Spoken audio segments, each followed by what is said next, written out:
Welcome to Eternal Darkness, where nightmares come to life. I'll be your host through these twisted tales tonight. Before we descend into the shadows, remember to like and subscribe to join our growing community of horror enthusiasts. Get comfortable, turn down the lights, and prepare yourself as we begin our journey into the unknown.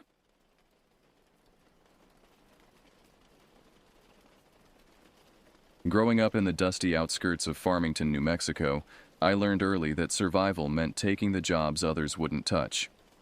My father, Roy, had built his small delivery service from nothing, specializing in the remote runs that left the big shipping companies shaking their heads.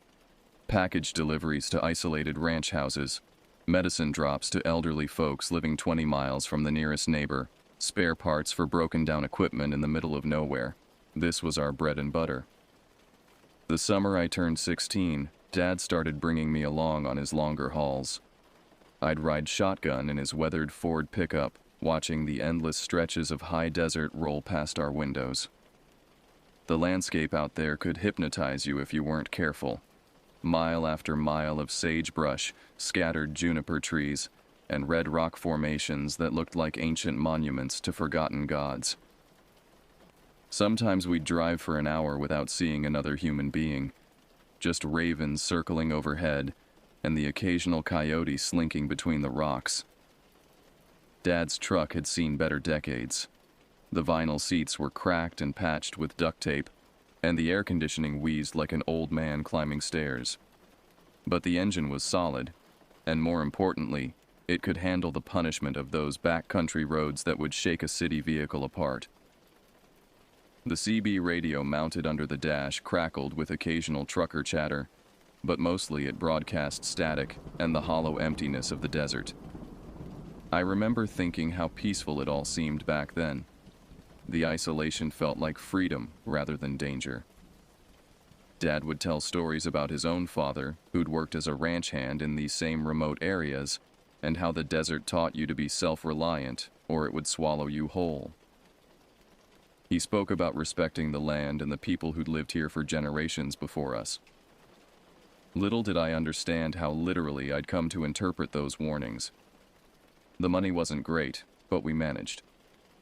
Mom worked at the county clerk's office, keeping our household afloat while Dad chased down payments from customers who sometimes preferred bartering to cash. We'd come home with sacks of green chili, handmade pottery, or once memorably, a goat that Dad claimed was partial payment, until Mom made him return it the next morning. The call came on a Tuesday morning in late June, when the heat was already beginning to build toward the merciless intensity of high summer. I was sitting at our kitchen table, working my way through a bowl of cereal and listening to Dad negotiate with a potential customer over the phone. His voice had that careful, professional tone he used when he sensed good money on the line. "Window Rock, Arizona," he said, scribbling notes on the back of an envelope. "How much freight we talking about?" "Uh-huh. And the deadline?" His eyebrows raised as he listened. "Well, that's definitely doable. We can have it there by Thursday afternoon. No problem." Window Rock was about 2.5 hours southwest, right in the heart of the Navajo Nation. I'd never been there, though I'd heard Dad mention it before. It was the tribal capital, a place where important decisions got made and serious business was conducted. The job sounded straightforward enough. Medical supplies for the Indian Health Service clinic, 3 boxes that needed to reach their destination by Thursday evening. After Dad hung up, he was already planning the route when our friend Dennis knocked on the screen door.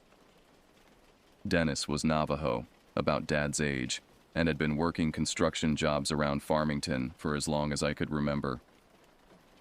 He had a way of showing up at our house right around lunchtime, drawn by the smell of whatever Mom was cooking. Today, he arrived just as Dad was explaining the Window Rock run to me. "Window Rock?" Dennis perked up immediately. "Man, I haven't been home in almost 2 years. My grandmother's been giving me grief about it every time she calls." He paused, considering. "You mind if I tag along? I can follow you in my truck, visit family while you make your delivery. Make it a little convoy." Dad's face lit up. He'd always been more comfortable on the long hauls when he had company, even if it was just someone to check in with on the radio. That sounds great. We're planning to head out Thursday morning, get there by early afternoon. You can bring Carmen if she wants to come. Carmen was Dennis's girlfriend, a quiet woman who worked at the hospital and had the kind of gentle smile that made you feel instantly at ease. The idea of turning a simple delivery run into a group trip appealed to everyone. It would break up the monotony of the drive and give Dennis a chance to reconnect with his family. We spent the rest of the week preparing. Dad made sure the truck was serviced, checking the oil, topping off fluids, and testing the radio. He packed extra water, a cooler full of sandwiches, and his emergency kit, the collection of tools, first aid supplies, and spare parts that had gotten us out of trouble more times than I could count. I was excited about the adventure, the chance to see new country, and maybe learn something about Navajo culture from Dennis. The night before we left, Dennis stopped by with 2 handheld radios, the kind construction crews used to stay in contact across job sites. Figured these might come in handy, he said, demonstrating how to change channels and adjust the volume.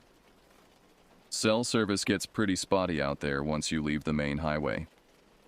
I spent that evening testing the radios with Dennis, marveling at how clearly we could communicate from opposite ends of our property. The technology seemed almost magical to my 16-year-old mind, like something from a spy movie. I went to bed that night practically vibrating with anticipation, imagining myself as part of some important mission into unexplored territory. Thursday morning dawned clear and bright, with that crisp desert air that promised scorching heat by midday. We loaded the medical supplies into the truck bed, securing them under a tarp to protect them from dust and potential rain. The boxes were heavier than they looked. Medical equipment, Dennis explained, probably diagnostic machines or surgical supplies for the clinic. Dad and I climbed into the Ford while Dennis and Carmen settled into his newer Chevy pickup. Both trucks fired up with satisfying rumbles, and we pulled out of our driveway in formation, Dad leading the way. I felt incredibly grown up clutching the radio, checking in with Dennis every few miles as we navigated through Farmington's outskirts and onto Highway 64. The drive started pleasantly enough. We passed through the familiar landscape of northwestern New Mexico, rolling hills covered in pinon and juniper, with the Chusca Mountains forming a purple backdrop to the west. Dennis's voice crackled through the radio periodically, pointing out landmarks or sharing stories about his childhood in these areas. He told us about summer visits to his grandmother's hogan, helping with sheep herding, and learning traditional stories that his family had passed down for generations. As we crossed into Arizona, the landscape began to change subtly. The rock formations grew more dramatic, carved by millions of years of wind and water into fantastic shapes that resembled sleeping giants or ancient temples. The vegetation became sparser, and the silence between radio check-ins grew longer. There was something about this country that demanded respect, a sense that we were traveling through lands where human presence was tolerated rather than welcomed. Window Rock itself appeared suddenly around a bend in the highway, and I understood immediately how the town had gotten its name. Rising from the desert floor like a natural cathedral, a massive sandstone formation dominated the skyline. Near its peak, erosion had carved a perfect circular opening, perhaps 200 feet in diameter, that framed the sky beyond like a giant's window. There she is. Dennis's voice came through the radio, thick with emotion.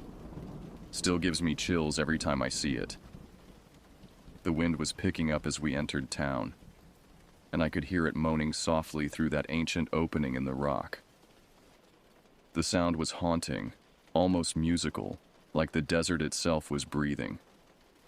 We drove past low-slung government buildings, a few trading posts, and modest homes scattered among the trees. Everything seemed to be constructed in harmony with the landscape, as if the town had grown naturally from the red earth rather than being imposed upon it. Dad found the clinic easily enough, and we made our delivery without incident. The staff was grateful for the medical supplies, and Dad collected his payment with the satisfied air of a job well done. While he handled the paperwork, I wandered around the clinic's parking lot, studying the rock formations and watching ravens wheel overhead in the clear blue sky. Dennis and Carmen had disappeared into town to visit his relatives, leaving us to explore on our own. We grabbed lunch at a small cafe where the walls were covered with traditional Navajo rugs and black and white photographs of tribal leaders from decades past. The food was simple but delicious: mutton stew, fry bread, and strong coffee that tasted like it had been brewing since dawn. I remember feeling peaceful as we sat there, listening to the murmur of conversation in Navajo from nearby tables and watching dust devils dance across the parking lot outside. The afternoon sun slanted through the windows, warm and golden, making everything seem safe and ordinary. If someone had told me what was waiting for us on the drive home, I would have laughed. By 4 o'clock, we were ready to head home. Dennis and Carmen had finished their family visits and seemed reluctant to leave, but the afternoon was advancing and we all wanted to be back in Farmington before dark. The summer sun could be brutal, but desert nights brought their own challenges: temperature drops, reduced visibility, and the increased activity of nocturnal animals. We decided to take Highway 12 north toward Gallup instead of retracing our route on Highway 64. Dennis said it was slightly shorter and would give us different scenery for the return trip. The road was older and less maintained, but it connected with Interstate 40 near Gallup, where we could make good time back to Farmington. The first hour of the drive was uneventful. We rolled through open country, past isolated hogans and seasonal camps where Navajo families brought their livestock during certain times of year.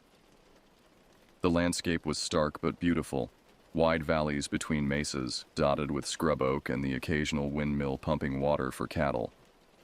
Our radios chattered intermittently with observations about the scenery or jokes about Dennis's grandmother's cooking. Around 5:30, clouds began building in the southwest, towering thunderheads that promised an evening storm. The air grew thick and humid, unusual for the high desert, and the wind picked up enough to rock the truck slightly as we drove. Dennis mentioned over the radio that storm season was starting early this year, and we might want to pick up our pace to avoid getting caught in heavy rain on the winding road. As if summoned by his words, the first fat raindrops splattered against our windshield just as we crested a small rise. Dad turned on the wipers and slowed slightly, mindful of how slick these desert roads could become with just a little moisture. The rain brought out the scent of sage and wet earth, that distinctive petrichor smell that desert dwellers learn to associate with rare moments of abundance. The storm passed as quickly as it had arrived, leaving the pavement shiny and black under our headlights. Dad had switched on the truck's lights early, partly for safety and partly because the heavy clouds made the late afternoon feel more like evening. Steam rose from the warming asphalt, creating an otherworldly atmosphere that made familiar landmarks look strange and distorted. It was Dennis who first mentioned the silence. "You notice how quiet it's getting?" His voice crackled through the radio. "Usually see roadrunners or rabbits this time of day, but there's nothing moving out there." Now that he'd pointed it out, I realized he was right. The desert that had seemed so alive during our morning drive now felt empty, almost sterile. No birds circled overhead. No small animals darted between the bushes. Even the wind had died to an unnatural stillness. The only sounds were our engines and the hiss of wet tires on pavement. "Probably just the storm," Dad replied, but his voice carried a note of uncertainty. "Animals tend to hunker down when the weather gets weird." We drove on through the gathering dusk, following the yellow line of our headlights as it carved through the darkness ahead. The radio fell silent except for our periodic check-ins, and I found myself staring out the side windows, searching for any sign of movement in the landscape rolling past. The emptiness was beginning to feel oppressive, as if we were traveling through a land that had been abandoned by all life except ourselves. That's when we saw the shape in the road ahead. At first, it looked like a large boulder that had rolled down from the cliffs lining the left side of the highway. Dad started to slow the truck, muttering about road hazards and wondering why there weren't any warning signs. But as our headlights swept closer, the shape resolved into something that made my stomach clench with instinctive terror. It was crouched in the center of the asphalt, facing away from us toward the rock face. The posture was wrong for any normal animal, too upright, too deliberate. Even sitting, the thing's shoulders were level with our truck's hood, suggesting it would tower over us if it stood. Matted fur or hair-covered parts of its body, but patches of bare skin showed through, pale and mottled in our headlights. "Dennis." Dad's voice was tight as he keyed the radio. "You seeing what I'm seeing up ahead?" The response came back immediately, Dennis's usual calm completely absent. "That's not natural, Roy. Don't stop. Don't slow down. Hit the gas and ram right through it." "What are you talking about?" Dad's foot moved toward the brake pedal instinctively. "It might just be hurt or—" "No!" Dennis's voice exploded from the radio speaker, sharp with panic. "Trust me on this. You need to hit that thing right now as hard as you can. Don't give it a chance to move." The desperation in Dennis's voice cut through Dad's humanitarian instincts. His hands tightened on the steering wheel, and his foot found the accelerator. The truck's engine roared as we picked up speed, bearing down on the motionless figure like a battering ram. My heart hammered against my ribs as we closed the distance. 50 yards, 40, 30. That's when it turned around. The movement was too fast, too fluid for anything that size. One moment it was facing away from us. The next its head had swiveled a full 180 degrees to stare directly into our headlights. The face that looked back at us was a nightmare fusion of human and animal features, but wrong in every possible way. The skull was elongated, stretched like soft clay, with a jaw that jutted forward to accommodate teeth that belonged in no earthly mouth. But it was the eyes that froze my blood. They reflected our headlights like an animal's, but the intelligence behind them was unmistakably human and malevolent. This thing knew exactly what it was doing, crouched there in our path. It was waiting for us, had been waiting for us specifically. The creature's mouth opened in what should have been a roar or howl, but the sound that emerged was far worse. It was a human scream, high and agonized, as if someone was being tortured just beyond our sight. The vocalization seemed to come from multiple throats at once, harmonizing in ways that made my ears ring and my vision blur. Dad's foot stayed firm on the accelerator. We were committed now, barreling toward this abomination at 60 miles per hour on wet pavement. At the last possible second, just as our bumper was about to make contact, the thing moved. It didn't run or dive aside like a normal animal would. Instead, it launched itself backward in a single, impossible leap that carried it completely over the barbed wire fence bordering the highway. The creature hung in the air for what felt like hours, suspended against the dark sky like some unholy bird. When it finally touched down, it was already 30 yards away, moving with a loping gait that covered ground at an inhuman pace. "Keep driving!" Dennis was shouting over the radio. "Don't stop. Don't look back. Just keep driving as fast as you can." Dad didn't need encouragement. The speedometer climbed past 70, then 80 as we raced through the night. Behind us, Carmen's voice joined Dennis's on the radio, both of them urging us to maintain our speed. I pressed my face against the passenger window, scanning the darkness for any sign of pursuit. That's when I saw it pacing us, running parallel to the highway about 100 yards out in the desert. Even at our current speed, the thing was keeping up easily, its elongated limbs eating up ground in bounds that no earthly creature could sustain.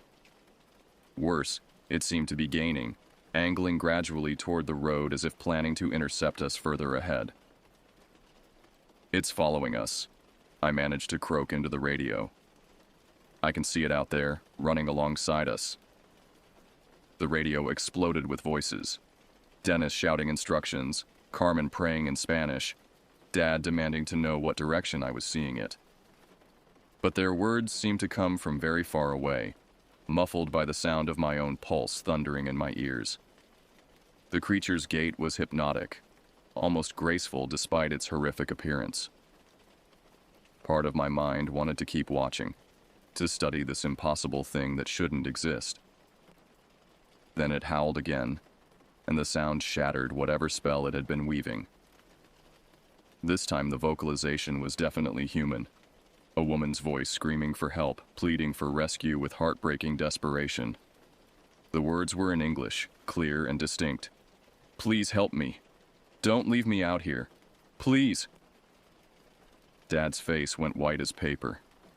His instincts were telling him to stop, to turn around and rescue whoever was crying out in the darkness. But Dennis's voice cut through the deception like a knife. "It's mimicking," he said, his tone flat and deadly serious. "That's what they do. They use voices to lure people away from safety. Whatever you do, don't stop." The lights of Gallup finally appeared in the distance like a beacon of salvation. As we approached the outskirts of town, the creature that had been pacing us suddenly veered away, disappearing into the darkness as if it had never been there at all. The sudden absence was almost as terrifying as its presence had been. One moment it was keeping pace with our truck effortlessly. The next it was gone without a trace. Dad finally allowed himself to slow down as we entered the main drag of Gallup, streetlights and neon signs washing away the memory of that horrible darkness. My hands were shaking so badly I could barely hold the radio steady. Dennis's voice came through the speaker, calmer now but still tight with adrenaline. "Pull over at that gas station," he said. "We need to regroup, figure out what just happened."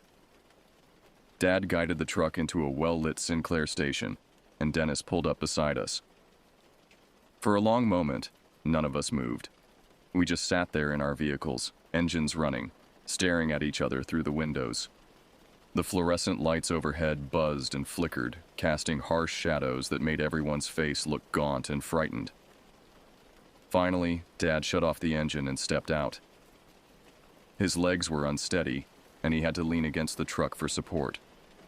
I climbed out on shaking legs, grateful for the solid concrete beneath my feet and the bright lights surrounding us. Dennis and Carmen emerged from their truck looking equally shaken, their faces pale under the station's stark illumination. "What the hell was that thing?" Dad's voice was barely a whisper. Dennis glanced around nervously, as if speaking about it might somehow summon it back. "There are some stories my grandmother told me. Things that aren't supposed to be discussed, especially not around outsiders. But what we saw back there..." He shook his head. "That wasn't natural. That wasn't supposed to exist."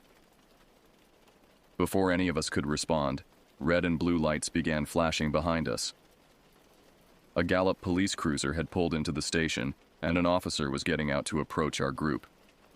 He was a young man, probably in his late 20s, with the kind of alert posture that suggested military or law enforcement training. His name tag read Begay, and his features marked him as likely Navajo. "Everything all right here?" he asked, his gaze moving between our two trucks and our obviously distressed faces. "You folks look like you've seen a ghost." Dennis stepped forward, his expression grim. "Officer, we just drove here from Window Rock on Highway 12. About 10 miles back, we encountered something on the road. Something that shouldn't have been there." The officer's professional demeanor flickered slightly. "What kind of something?" "A skinwalker," Dennis said quietly. The word hit Officer Begay like a physical blow. His face went ashen and his hand moved instinctively toward his service weapon. For several seconds he just stared at Dennis, his mouth working silently as if he couldn't quite process what he'd heard. "You're certain?" he finally managed. "I've lived on the res my whole life," Dennis replied. "My grandmother taught me the signs, the warnings. What we saw matched every description she ever gave me.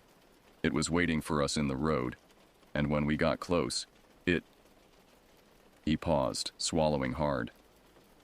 It looked right at us, looked us in the eyes like it knew us personally. Officer Begay's radio crackled, but he ignored it. His training was at war with cultural beliefs that ran deeper than any academy instruction. Finally, his cultural heritage won out.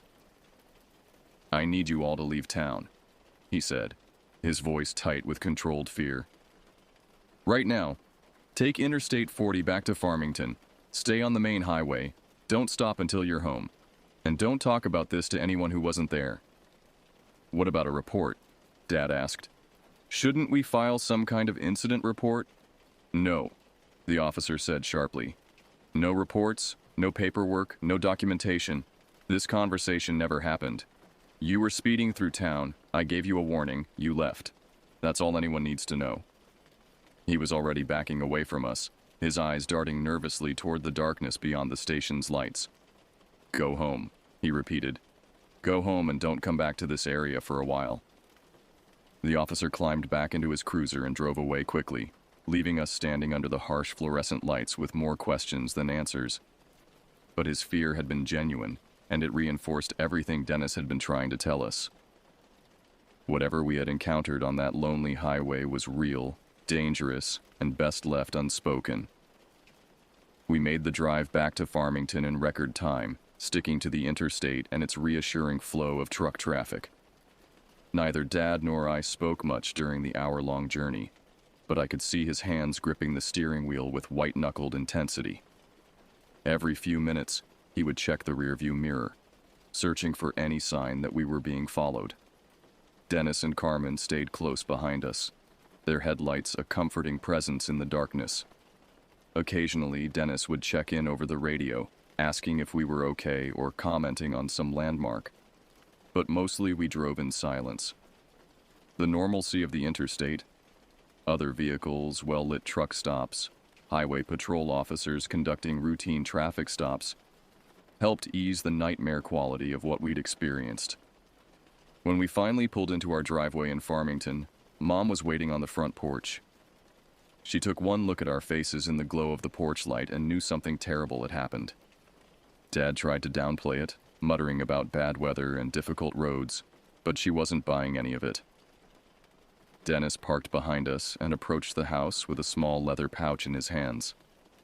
His usual easygoing demeanor had been replaced by the grave solemnity of someone performing a sacred duty. He spoke quietly to Mom, explaining that we'd encountered something dangerous on the road and that he needed to perform a protection ritual for our family. "This is traditional medicine," he said, opening the pouch to reveal a collection of small objects, stones, bits of plant material, what looked like tiny bone fragments. "My grandmother gave this to me when I left home. She said it would protect me from dark spirits and things that walk in the shapes of animals." He sprinkled some of the contents around our front door, muttering words in Navajo that I couldn't understand, but that seemed to resonate with ancient power. The ritual was simple but profound, and I found myself holding my breath as he worked. When he finished, he pressed a small turquoise stone into my palm.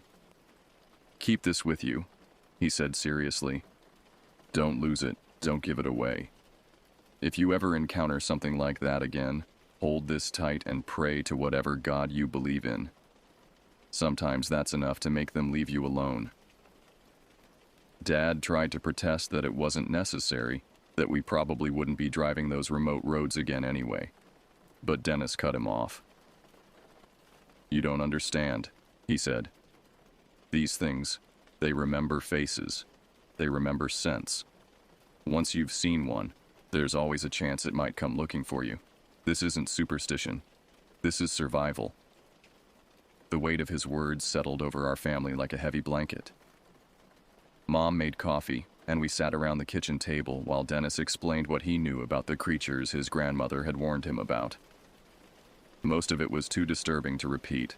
Stories of people who had vanished from their homes, livestock found mutilated in ways that suggested something more than animal predation. "The important thing," Dennis concluded, "is that you never speak its name out loud unless you absolutely have to. Names have power, and using them can draw unwanted attention. If you must talk about what happened tonight, refer to it as the thing on the road or what we saw. Nothing more specific than that. As the night wore on and the immediate terror began to fade, I found myself studying the turquoise stone Dennis had given me. It was smooth and warm, worn by countless hands over the years, and holding it seemed to provide a small measure of comfort. Whether that comfort came from the stone itself or simply from having some tangible protection against the unknown, I couldn't say. When Dennis and Carmen finally left for their own homes, they made us promise to call if anything unusual happened. Strange sounds around the house, animals acting aggressively, dreams that felt too real. Dad locked every door and window in the house before we went to bed, something he'd never done in all my years of living there. I lay in my bed that night, staring at the ceiling and listening to every creak and settling sound the old house made. The turquoise stone sat on my nightstand, barely visible in the darkness, but somehow reassuring just by being there.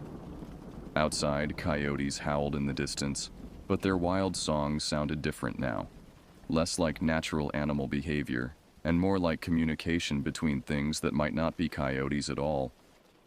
Years have passed since that night on Highway 12, but the memory hasn't faded the way most childhood experiences do. If anything, it's grown more vivid with time, as if the terror was burned so deeply into my mind that it actually improved with age, like some horrible vintage wine. I'm in my 30s now, married with children of my own, but I still carry that turquoise stone in my pocket every day. Dad's delivery business eventually expanded, and we moved to a larger house in a better part of Farmington. But he never took another contract that would require driving through remote areas of the Navajo Nation. When customers called with deliveries bound for Window Rock or other reservation towns, he would politely decline or recommend other services. He never explicitly stated why, but I knew the real reason. Dennis remained a close family friend, though he moved to Albuquerque a few years later for better job opportunities.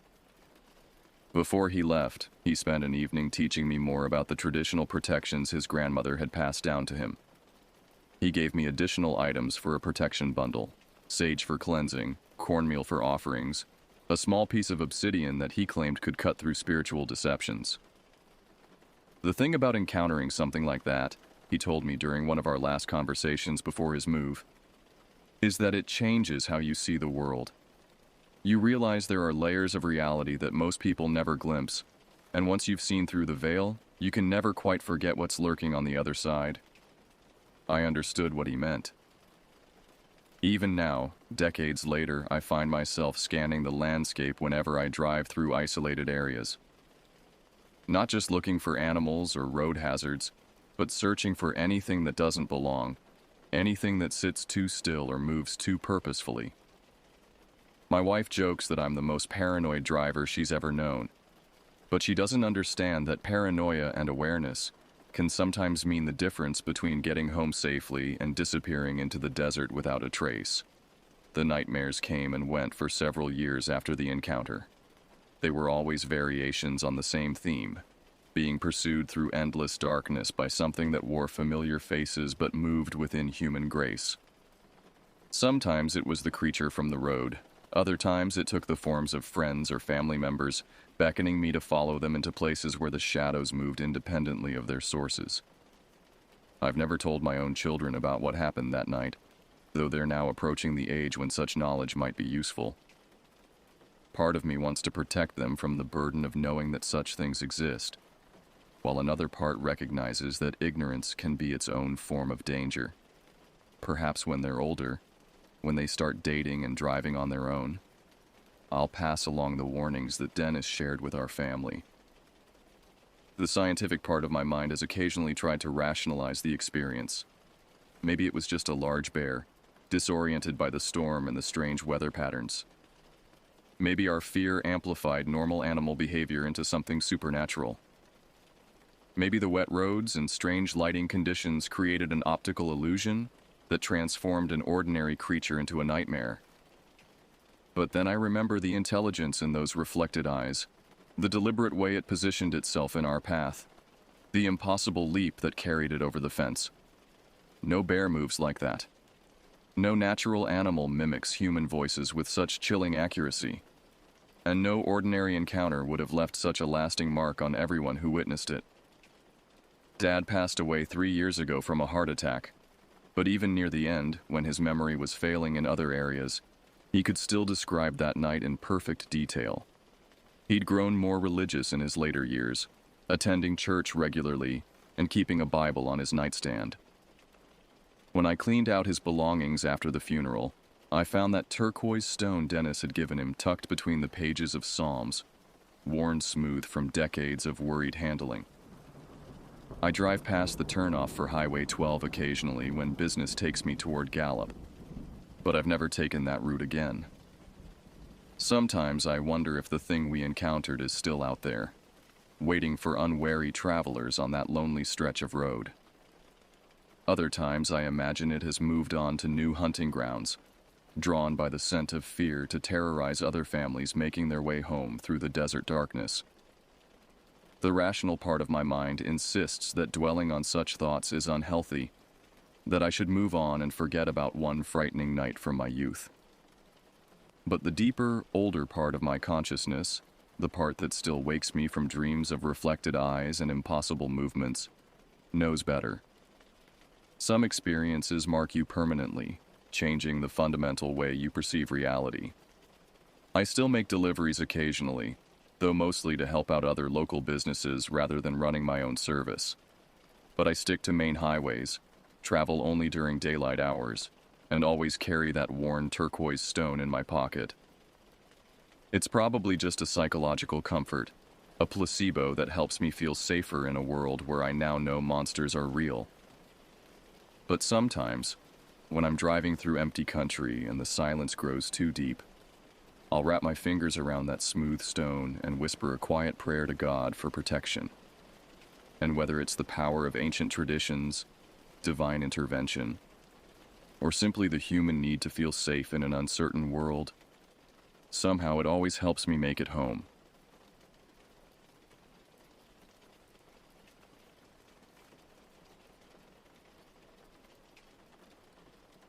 I've been hiking the Ozarks for nearly a decade now. I'm a 29-year-old guy, and I'll be honest, I'm obsessed with my health and fitness in ways that probably aren't entirely normal. It all started from a place of deep insecurity back in high school. I was one of those kids who carried extra weight like a burden, feeling the stares and whispered comments that teenagers think they're being subtle about. The humiliation burned worse than any physical pain I'd ever experienced. When I turned 18 and moved out to the countryside with my father after graduation, something shifted. Dad suggested we try hiking together, said it might help me find myself or some such wisdom. What started as weekend trips to lose the weight I desperately wanted gone became something much more consuming. Within a year, I'd shed the pounds that had haunted me, but I discovered I couldn't stop. The trails called to me with an intensity that felt almost supernatural. There's a rush you get from hiking that I've never been able to replicate anywhere else. Your heart pounds not from fear or anxiety, but from pure exertion and accomplishment. Every step forward is a victory. Every summit reached a conquest over your own limitations. The forest becomes your cathedral, the trails your scripture. I found God in those mountains in ways I never had in any church pew. When Dad passed from lung cancer just after my 19th birthday, hiking transformed from passion to necessity. It was our bond, our shared language when words failed us during those final months. After the funeral, when the house felt too quiet and empty, the trails became my sanctuary. They were where I could still feel his presence, where memories lived in every familiar turn and overlook. But I'm not here to pour out my life story or beg for sympathy. I'm telling you this so you understand that I know these mountains. I know the rhythms of the wildlife, the patterns of the seasons, the way morning mist rises from the hollows. What I encountered in October 2023 violated every natural law I'd learned to trust. The Ozarks have always been prime hunting territory, which means the deer population here has developed heightened survival instincts over generations. These animals can detect human presence from incredible distances. They'll bolt at the snap of a twig, vanish at the whisper of unfamiliar scent on the wind. A glimpse of movement through the trees is often all you'll get before they're gone. Lately, though, something fundamental had changed. Instead of fleeing, I'd been walking right up on them by accident.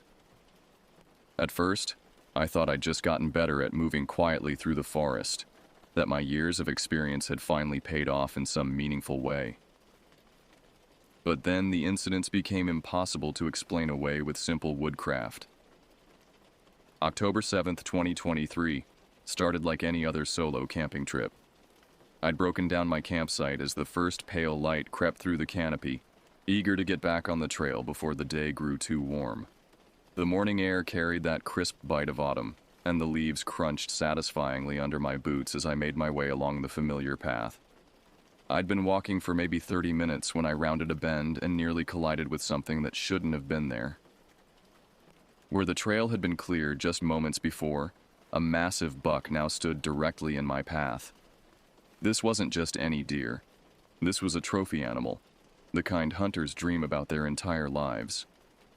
His rack spread wide enough that he would have struggled to navigate through dense underbrush, and his body mass suggested he was well into his prime years. But something was wrong immediately. The buck was making sounds no deer should make. Deep, guttural grunting combined with huffing noises that seemed to come from deep in his chest. His hooves worked at the earth, pawing and scraping with mechanical repetition that reminded me of a broken record player stuck on the same scratch. I assumed he somehow hadn't detected my presence yet, so I tried the standard protocol for wildlife encounters. I shouted at him, making myself as loud and imposing as possible. The effect was instantaneous and unnerving. He stopped moving entirely. Not just the pawing and grunting, but everything. He became as still as a statue carved from stone. That's when I noticed his eyes. They weren't focused on me, weren't focused on anything. They stared straight ahead with the glassy, vacant expression of a corpse. When I shouted again, even louder this time, he didn't so much as twitch an ear in my direction. It was as if he'd been switched off like a machine. Curiosity has always been one of my most dangerous traits. Despite every instinct screaming at me to back away, I found myself moving closer to this impossible creature.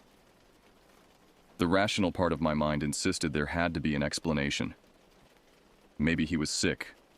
Maybe he was injured in some way that affected his hearing or awareness. I reached out slowly and placed my palm against his side, just below the rib cage where his abdomen began. The fur felt normal enough, coarse and thick with the winter coat coming in. His skin was warm, and I could feel his heart beating with steady mechanical rhythm. For a moment I felt almost giddy with the impossibility of it all. When would I ever get another chance to touch a wild buck like this? But then I felt something else entirely. Something that made my stomach lurch with revulsion. Beneath the skin, something was moving. Not the normal shifting of organs or the gentle expansion and contraction of breathing, but deliberate, writhing movement that felt completely foreign to any anatomy I understood. Whatever was under there felt substantial, like thick ropes or cables sliding over and around each other in complex patterns. The movement was continuous and purposeful, as if something was actively swimming through the deer's body cavity. I could trace the path of these things as they wound from his lower abdomen up toward his chest, then back down again in endless loops. My first thought was parasites, some kind of massive intestinal worms that had grown to impossible size. But even as I tried to rationalize what I was feeling, I knew it didn't fit. Parasites don't move with such coordination, such apparent intelligence.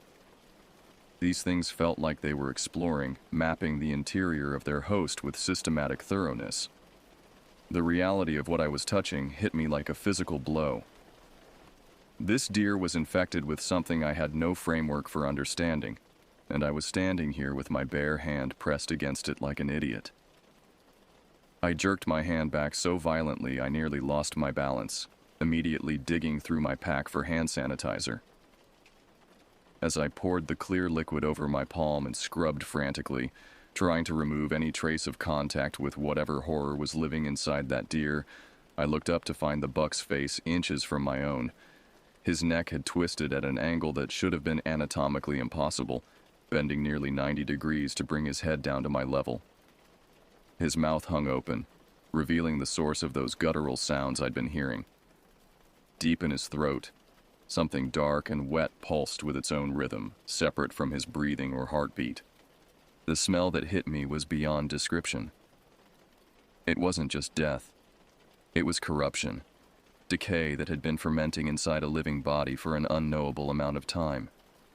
The stench was so thick I could taste it. A coating of rot that settled on my tongue and wouldn't leave. Inside his mouth, growths that could only be described as tumors covered every surface. But these weren't the clean clinical masses you might see in medical textbooks.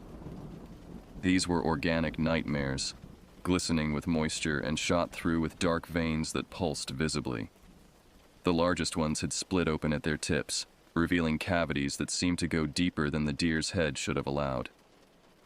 I scrambled backward, my boots slipping on loose stones as I fought to put distance between myself and this abomination. But the buck didn't follow, didn't even seem to register my movement. His body remained in exactly the same position, only that impossible neck twist allowing his head to track my retreat with dead, unblinking eyes. I ran. Not the controlled retreat of an experienced hiker, but the desperate flight of prey trying to escape a predator.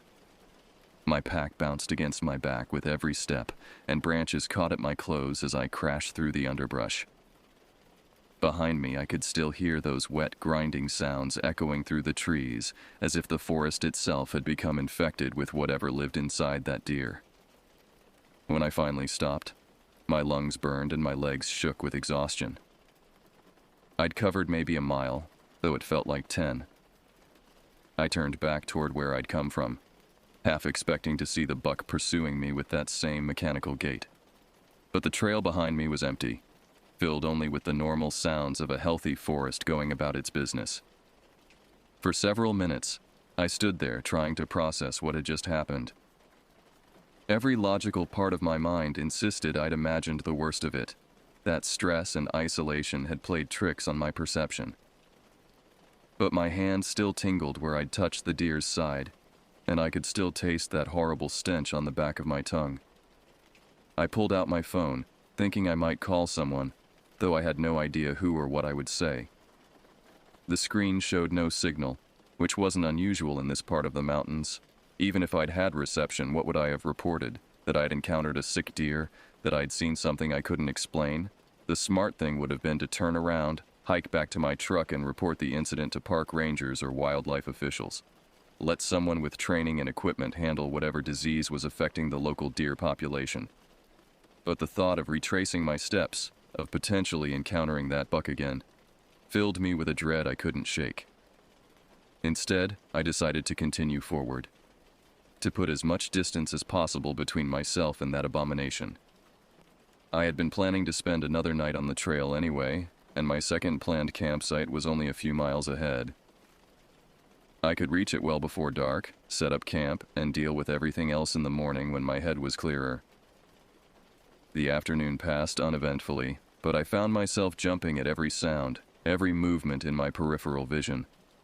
A squirrel rustling through fallen leaves made me spin around in panic. The distant crack of a branch breaking underfoot, probably from some small animal, sent my heart racing. I was developing the hypervigilance of someone who no longer trusted their environment, and it was exhausting. By the time I reached my planned campsite, the sun was already beginning its descent toward the western ridges. But instead of the relief I'd expected to feel, a new anxiety gripped me.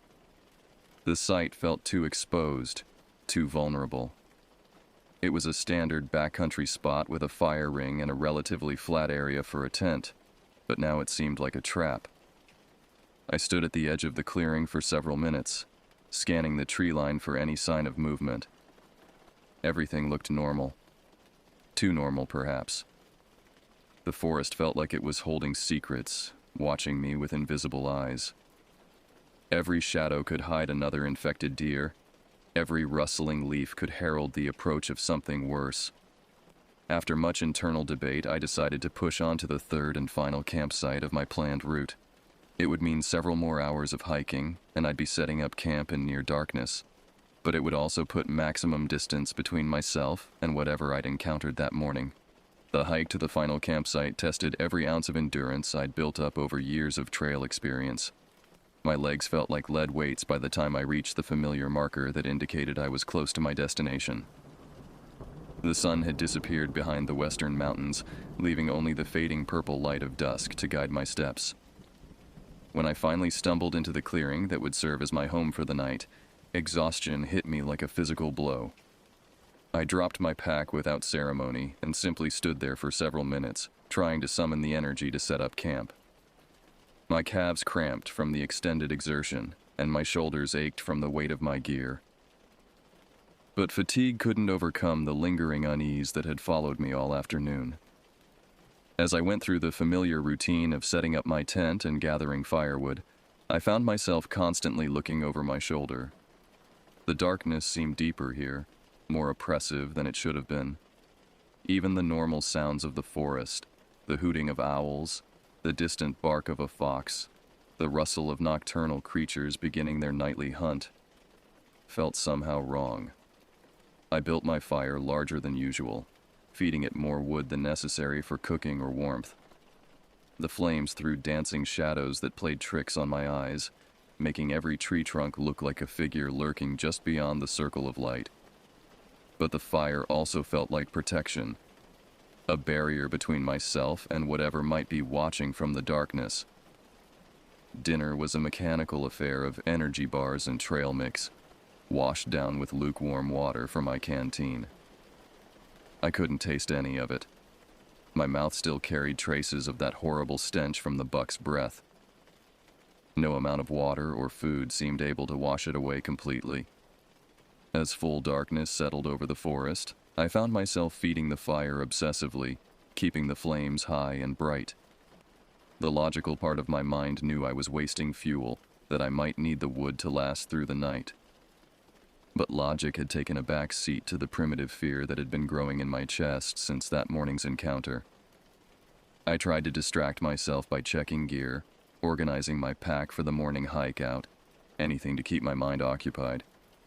But every few minutes I'd catch myself staring into the tree line, searching for movement that might indicate I wasn't alone out here.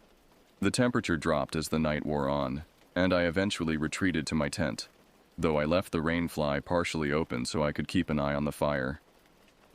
I arranged my sleeping bag so I was facing the tent opening, positioned to see any approaching threats. My hiking knife lay within easy reach, though I tried not to think about how useless it would be against whatever had infected that deer. I must have dozed fitfully for a few hours, drifting in and out of an uneasy half-sleep filled with fragmented dreams of diseased animals and writhing parasites. But sometime deep in the night, I came fully awake with the immediate certainty that something was wrong.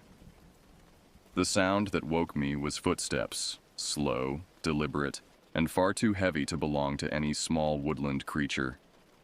Through the mesh of my tent opening, I could see that my fire had burned down to glowing embers, casting just enough light to create a dim circle of visibility around my campsite. Something was moving through that circle with the measured pace of an animal that had all the time in the world. Not the cautious stop-and-start movement of a deer investigating an unfamiliar campsite, but the steady, purposeful gait of something that belonged here more than I did. I held my breath and watched as a shadow began to take shape against the faint glow of the embers. It was another deer. A doe this time, smaller than the buck I'd encountered that morning, but moving with the same unnaturally steady rhythm. Her hooves struck the ground with mechanical precision, each step placed with mathematical accuracy. What struck me immediately was the complete absence of typical deer behavior. She didn't pause to test the air for scents, didn't swivel her ears to listen for danger, didn't display any of the hyper-alert caution that should have been hardwired into her survival instincts. Instead, she walked into my campsite like she owned it. like I was the intruder in her domain. She stopped approximately 10 feet from my tent, and I watched her silhouette freeze into perfect stillness. For several minutes, nothing happened. She stood there like a lawn ornament, not even the subtle shifting of weight or adjustment of stance that you'd expect from a living animal. Then, with the same mechanical precision she'd used while walking, her head began to turn. The movement was slow and deliberate, rotating with the steady consistency of a security camera panning across its surveillance area. When her head completed its rotation and was facing directly toward my tent, I felt my mouth go dry with terror.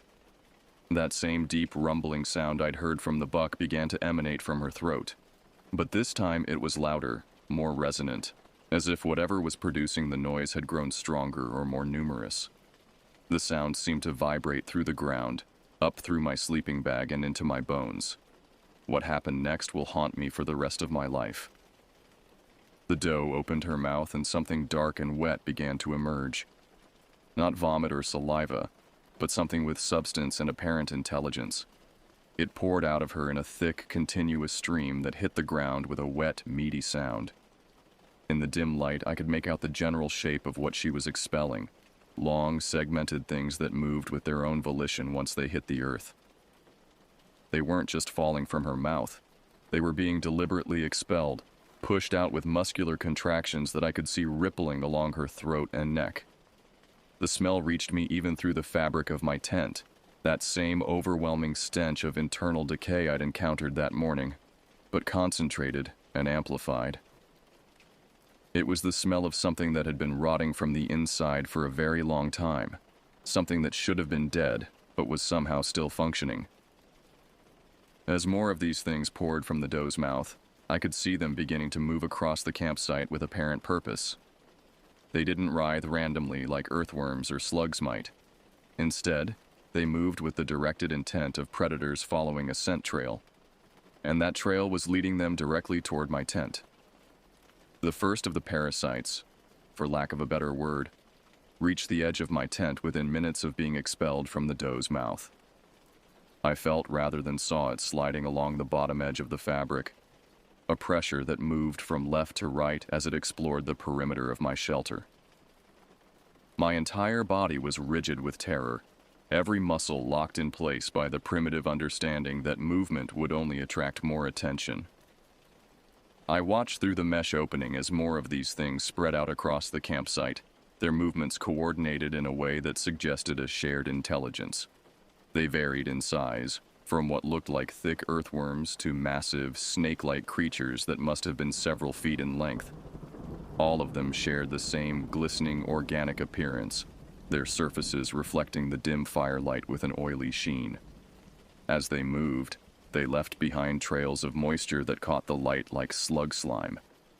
The doe remained motionless throughout this process, her head still turned toward my tent with those same dead, unfocused eyes.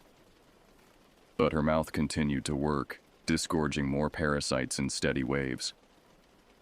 The sound of them hitting the ground became a constant, wet percussion that made my stomach turn. One of the larger specimens began to investigate my tent more aggressively, sliding up the side wall with surprising speed. I could see its bulk pressing against the fabric, creating a moving bulge that traveled upward toward the peak of the tent. The weight of it pulled at the guy lines, causing the entire structure to shift and creak. That's when I felt something slide underneath me. The sensation was unmistakable. Something large and wet moving beneath the tent floor, following the contours of my body through the thin fabric. My sleeping bag provided no real barrier. I could feel the thing's body heat and the rhythmic contractions of its movement as it explored the space directly under where I lay. I wanted to scream, to jump up and run, to do anything other than lie there like bait in a trap. But some deeper survival instinct kept me frozen in place, recognizing that movement would only confirm my presence to whatever intelligence was directing this nightmare. More of them began to accumulate around and under my tent. I could feel their weight settling against the floor, could hear the soft sounds of their movement as they positioned themselves in what seemed like a coordinated pattern. They weren't just investigating anymore. They were surrounding me with military precision. The one that had been climbing my tent wall reached the peak and began its descent down the other side. But instead of continuing to the ground, it stopped at the level of my tent's ventilation windows.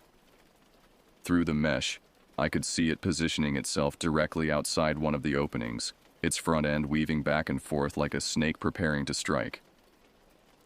That's when I realized these things weren't just parasites in the traditional sense. They displayed problem-solving abilities, coordination, and strategic thinking that suggested a much more complex intelligence. Whatever disease was affecting the deer had evolved far beyond simple parasitism into something that might be actively hunting. The doe had been silent since emptying her stomach, but now she began to make a new sound, a rhythmic clicking that seemed to come from somewhere deep in her chest cavity. It had the cadence of communication, and I watched in horror as the parasites around my tent began to respond to it. They started moving with increased urgency, clustering more thickly around the base of my tent. Several of them began to probe the fabric more aggressively, and I could feel sharp points pressing against the floor from underneath. Whether they were trying to tear through or simply testing the barrier's strength, I couldn't tell. The clicking from the doe increased in tempo, and the creature's movements became even more frenzied. Whatever message she was sending, it was driving them to greater aggression. I realized with growing horror that I was witnessing some form of pack-hunting behavior, with the doe serving as a director while her expelled parasites served as the hunting party. Time lost all meaning as I lay trapped in my tent, surrounded by creatures that defied every assumption I'd ever made about the natural world. The clicking sounds from the doe continued intermittently, sometimes soft and almost musical, other times sharp and urgent, like an alarm call. The parasites seemed to respond to these acoustic signals, their behavior shifting from exploration to what could only be described as systematic probing. They worked in coordinated groups, some focusing on the tent's base, while others explored the guy lines and support structure. Their intelligence was becoming more apparent with each passing moment. Several times throughout the night, I felt the creatures attempting to burrow underneath the tent floor. The fabric would dimple downward as something pressed against it from below, and I could hear scratching sounds as they worked at the earth beneath my shelter. They seemed to understand that the tent floor was a barrier and were actively trying to circumvent it.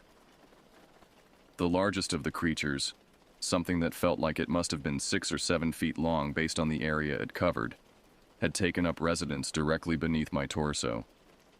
I could feel its bulk pressing upward through the tent floor, and occasionally it would shift position, causing my entire sleeping bag to rock slightly. The sensation of having something that large so close to my body was almost unbearable. But perhaps the most disturbing development was what happened to the doe herself. As the night progressed, she began to undergo a visible transformation. Her body, which had maintained its normal deer-like proportions when she first arrived, started to change shape. Her abdomen began to collapse inward, as if something was consuming her from the inside. The clicking sounds she made grew weaker and more sporadic as her body deflated. Through the dim light, I could see her ribs beginning to protrude as whatever substance had been inside her was systematically expelled or consumed. Yet she remained upright, maintained that same mechanical stillness that had characterized her behavior from the beginning.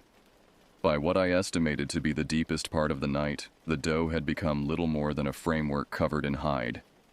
Her abdomen was completely hollow, creating a grotesque silhouette that reminded me of a scarecrow.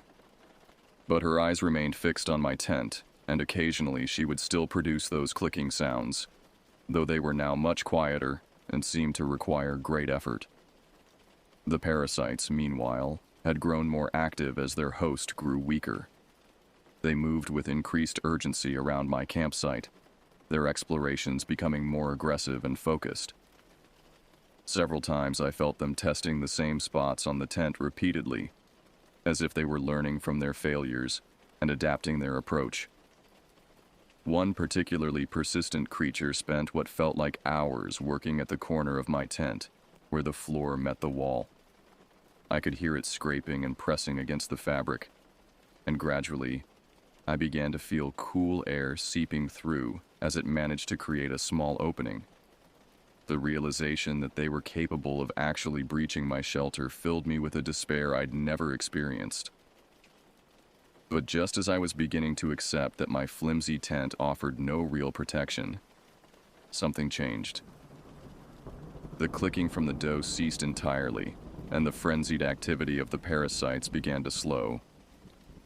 I could feel the large creature beneath me growing still, and the sounds of movement around the tent gradually faded. As the first pale hints of dawn began to filter through the trees, an unnatural quiet settled over the campsite. The normal sounds of morning in the forest, birdsong, the rustle of small animals beginning their daily activities, were completely absent. It was as if the entire ecosystem was holding its breath, waiting to see what daylight would reveal. I waited until full daylight before even considering leaving my tent. When the sun was high enough to illuminate the campsite clearly, I slowly unzipped the opening and peered outside, my knife gripped tightly in my shaking hand. The scene that greeted me was beyond anything my nightmares could have conjured. The doe lay collapsed on her side approximately where she had been standing throughout the night. But collapsed was perhaps too gentle a word for what had happened to her. She had been completely hollowed out, her hide draped over her skeletal frame like a discarded garment. Her rib cage was clearly visible through the deflated skin of her sides, and her abdomen was so empty it had folded in on itself. Most disturbing of all, her eyes were gone entirely, leaving dark, empty sockets that seemed to stare at nothing. There was no blood, no obvious wounds, just the complete absence of everything that should have filled the space inside her body. Around the campsite, I could see the trails left by the parasites during their night-long siege. The earth was marked with glistening tracks that caught the morning sunlight, creating a spider web pattern of slime trails that centered on my tent. Some of these tracks led away into the forest, while others simply ended abruptly, as if their creators had vanished with the dawn. My tent showed clear signs of the assault it had endured. Small holes had been worn through the fabric at ground level, and the entire structure sagged where the creatures had tested its structural integrity. The corners were darkly stained with some kind of organic residue that I had no desire to examine closely. Most unsettling of all, there were no parasites visible anywhere. Whatever had emerged from the doe's mouth during the night had disappeared entirely, leaving behind only their slime trails and the memory of their presence. The forest around my campsite looked completely normal, as if nothing unusual had ever occurred here. I packed my gear with shaking hands, stuffing everything into my backpack without any regard for organization or care. My tent went into a separate trash bag. There was no way I would ever use it again, and I planned to burn it the moment I got home. The thought of sleeping in something those creatures had touched made my skin crawl. The hike back to my truck was a blur of paranoia and exhaustion. Every sound made me jump. Every shadow seemed to hide potential threats. I found myself constantly looking back over my shoulder, expecting to see infected deer following me with that same mechanical gait. But the forest remained eerily quiet, almost too quiet for a healthy ecosystem. When I finally reached my vehicle, I nearly cried with relief. The familiar sight of my truck, with its reassuring solidity and connection to the civilized world, felt like salvation. I threw my gear into the back without ceremony and started the engine immediately, desperate to put distance between myself and whatever was happening in these mountains. The drive home gave me time to think, though I'm not sure that was entirely a good thing. Every rational explanation I tried to construct fell apart under scrutiny. Mass parasitic infection didn't explain the coordinated behavior I'd witnessed. Rabies didn't account for the systematic way the creatures had explored my tent. Disease might explain the deer's condition, but it couldn't explain the apparent intelligence behind the assault on my campsite. When I got home, I called my mother, thinking that talking to another human being might help me process what I'd experienced. But when I tried to explain what had happened, The words sounded insane, even to my own ears. How do you tell someone you've encountered something that violates the basic principles of biology and natural behavior? I managed to produce a laugh that sounded forced even to me, treating the whole incident like an amusing anecdote about wildlife encounters gone wrong. But my mother knew me well enough to hear the strain in my voice, and she asked several times if I was really okay. I assured her I was fine, that it had just been an unusually exciting camping trip. Since that night in October 2023, I haven't returned to the Ozarks. I've relocated my hiking and camping activities to mountain ranges hundreds of miles away, accepting the longer drive times as a necessary price for peace of mind. The extra hours in the car are nothing compared to the psychological safety of knowing I'm far from whatever is happening in those infected forests. I've researched every disease, parasite, and neurological condition that might affect deer behavior, but nothing I've found explains what I witnessed. Chronic wasting disease causes some behavioral changes, but not the coordinated intelligence I observed. Various parasites can affect animal behavior, but none create the systematic hunting patterns I experienced. Sometimes, late at night when I can't get away from memories of that clicking sound and the sensation of creatures moving beneath my tent, I wonder what would have happened if I'd stayed another night. Would more deer have arrived? Would the parasites have eventually found a way through my tent? Would I have ended up like that doe? A hollow shell drained of everything that made me human? I've considered reporting the incident to wildlife authorities, but what would I tell them? That I encountered super-intelligent parasites that hunt cooperatively? That deer in the Ozarks are being hollowed out by creatures that disappear with the dawn? They'd think I was suffering from stress-induced hallucinations or worse, so I keep the story to myself, mostly. I've moved my outdoor activities to ranges where the deer still behave like deer, where the forest sounds healthy and vibrant, where nothing clicks in the darkness or slides beneath my tent. I tell myself that whatever is happening in the Ozarks will burn itself out. That natural selection will eventually restore balance to that ecosystem.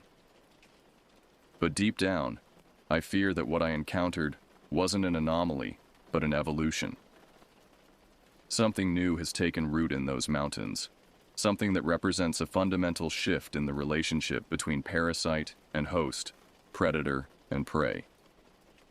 And if that's true, if what I witnessed is spreading rather than dying out, then nowhere will be safe for very long. God help us all if I'm right about that.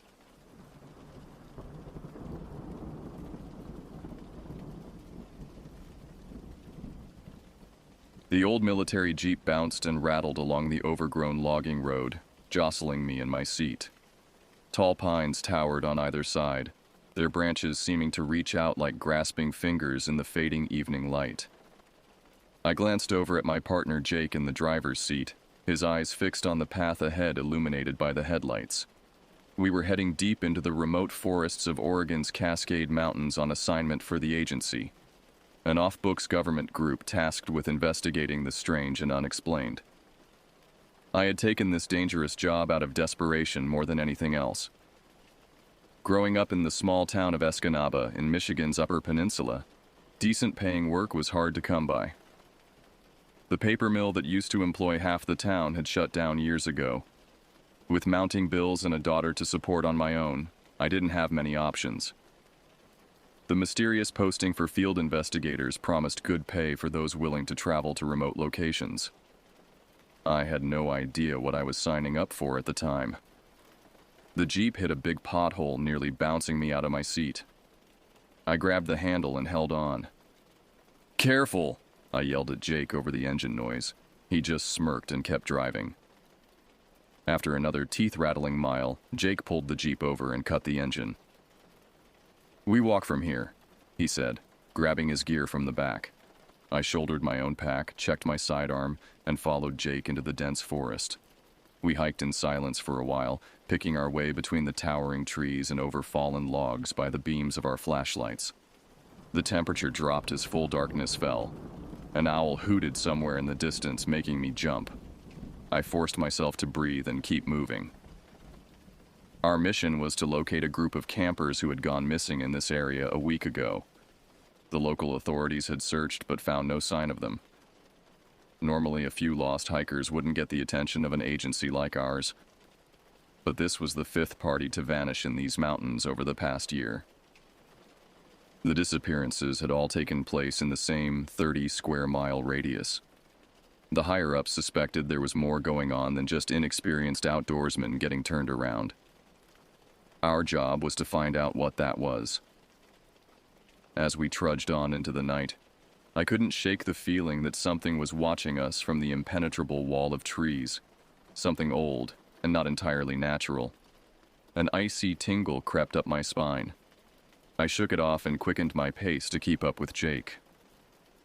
Little did I know that deep in the ancient forest, a malevolent intelligence older than recorded history had already marked us as its prey. We made camp in a small clearing beside a cheerfully burbling stream. I gathered wood while Jake set up our small two-man tent.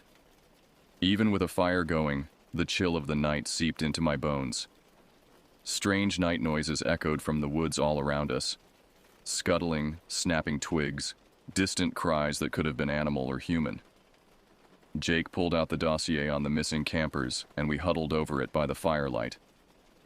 There were 4 of them, 2 couples from Portland taking a week-long backpacking trip. All experienced hikers in their late 20s to early 30s. They had backcountry permits for this area, and their planned route was marked on the map. If they stayed on their itinerary, their last known campsite should be about 5 miles northeast of here, Jake said, tracing a line on the topographic map with his finger. We'll head there at first light and see if we can pick up their trail. I studied the photos of the missing people. They were smiling, vibrant, clearly enjoying their outdoor adventure.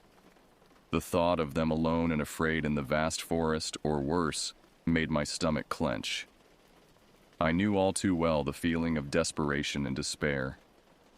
After my divorce and losing my job at the mill, I had fallen into a deep depression. Liquor and pills became my only solace.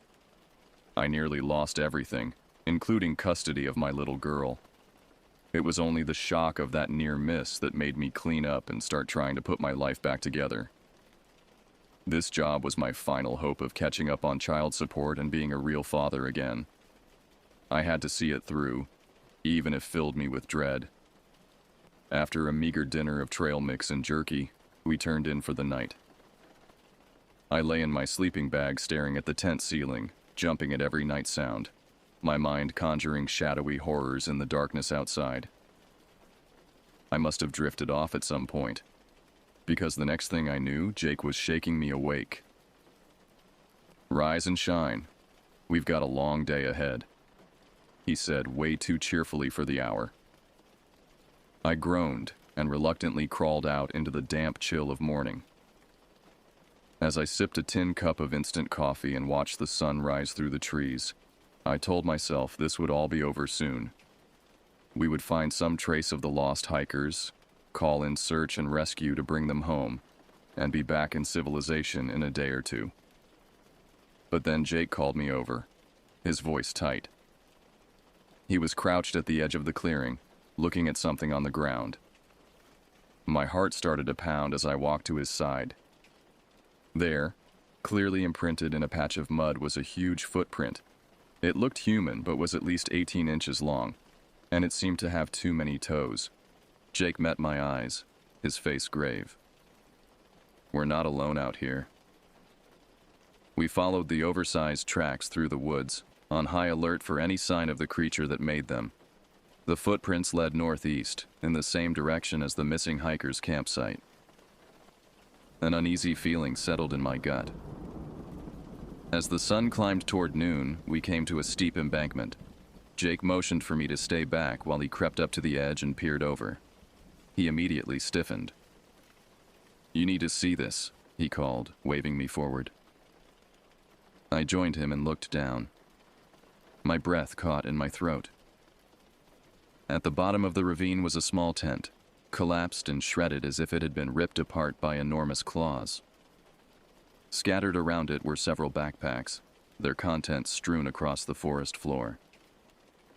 It was the missing hiker's campsite, no question. We climbed down for a closer look. There was no sign of the hikers themselves. No bodies, no blood, no trace that they had ever been there except for their abandoned gear. I crouched and examined a scrap of nylon tent fabric. The edges looked melted and blackened, like they'd been burned by something hot. Jake excavated a large humanoid print from the soft earth by the ruined tent. "Whatever made this was standing right here," he said grimly, watching them. A twig snapped in the woods behind us. I spun around, drawing my gun, my heart pounding. But there was nothing there. Just the endless trees and our own growing sense of dread. We salvaged what supplies we could and hiked back to our camp. As we walked, Jake filled me in on the local legends about these woods. Tales of ghostly figures glimpsed through the trees, of beasts that walked like men, of an ancient evil that hungered for human flesh. I shivered, and not just from the cold. That night after dinner, I dug an old newspaper clipping out of my pack. It was from my hometown paper, the Daily Press, about the shutdown of the mill. The headline read, "Escanaba's lifeblood dries up as mill closes doors." The article was full of quotes from devastated workers wondering how they would feed their families. It brought back vivid memories of my own desperation, my grasping at any chance to provide for my daughter. I had thought this job would be the answer. Now I wondered if I had delivered myself into the jaws of a real-life nightmare. As I stared into the campfire, a flicker of movement in the tree line caught my eye. I leapt to my feet, but it was gone before I could get a good look. "I swear I saw something," I said to Jake. He just frowned and poked at the fire with a stick. I sank back down, wondering if the woods were getting to me. Wondering what I had gotten myself into. Wondering if I would make it back home to tell my little girl I loved her one more time. Deep in the night, I startled awake. The fire had burned down to embers. Jake was snoring softly, but I could sense something lurking just beyond the dim light of our dying campfire. Watching.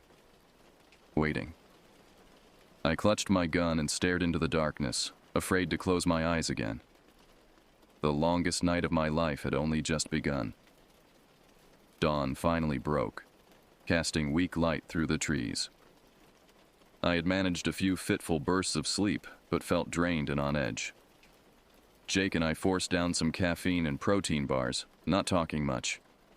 The strange sense of being watched had only grown stronger overnight. Our plan for the day was to scout the area surrounding the ravine for any more signs of the missing campers or the creature stalking these woods. I inspected my pistol, wishing I had something with more stopping power. We hiked in tense silence, jumping at every bird call and snapping twig. The forest seemed to press in on us from all sides. Though the trees were spread well apart, it felt like there was no space to breathe amid the endless trunks and branches. Around noon, we stopped to rest and eat on an outcropping of mossy boulders. I was just unwrapping a ration bar when Jake held up a hand, listening intently. Then I heard it too, a rhythmic thudding, like giant footsteps coming from the north. Faint at first, but growing louder. We grabbed our gear and took cover behind the rocks, guns drawn. My heart felt like it was trying to claw out of my chest. The thunderous footfalls grew closer. The ground started to tremble underfoot. Suddenly the noise stopped. I held my breath, every muscle tensed. A minute passed. Then another. I was about to whisper to Jake when an earth-shattering roar split the air. It was deafening, inhuman, like 1,000 enraged beasts crying out together. I clapped my hands over my ears, certain my skull would split open. Tears streamed from my eyes. As quickly as it started, the awful sound stopped. In the ringing silence that followed, I heard Jake retch. I was doubled over, gasping for breath. The roar had felt like a physical blow. What the hell was that? I managed between gulps of air. Jake shook his head, wiping his mouth with a shaking hand. Nothing natural. We waited for an hour, but the woods were silent again except for the usual background noise. No more giant footsteps. No more soul-shattering cries. But neither of us suggested moving from our hiding spot. Afternoon faded into evening. I thought of my little girl, pictured her waiting by the window for a father who might never come home. I couldn't bear the thought of abandoning her to the same struggle and sorrow I had fought so hard to overcome. But I was beginning to fear I might not have a choice. As dusk fell, Jake and I made a dash back to our campsite. We moved as quickly and quietly as possible, leapfrogging from tree to boulder to fallen log, covering each other. Every rustle of leaves made us flinch. We reached camp and saw with relief that our tent was undisturbed. Jake got a fire going while I heated up some MREs and instant coffee. Neither of us had much appetite. I took first watch while Jake tried to sleep. The night noises of the forest seemed amplified, ominous.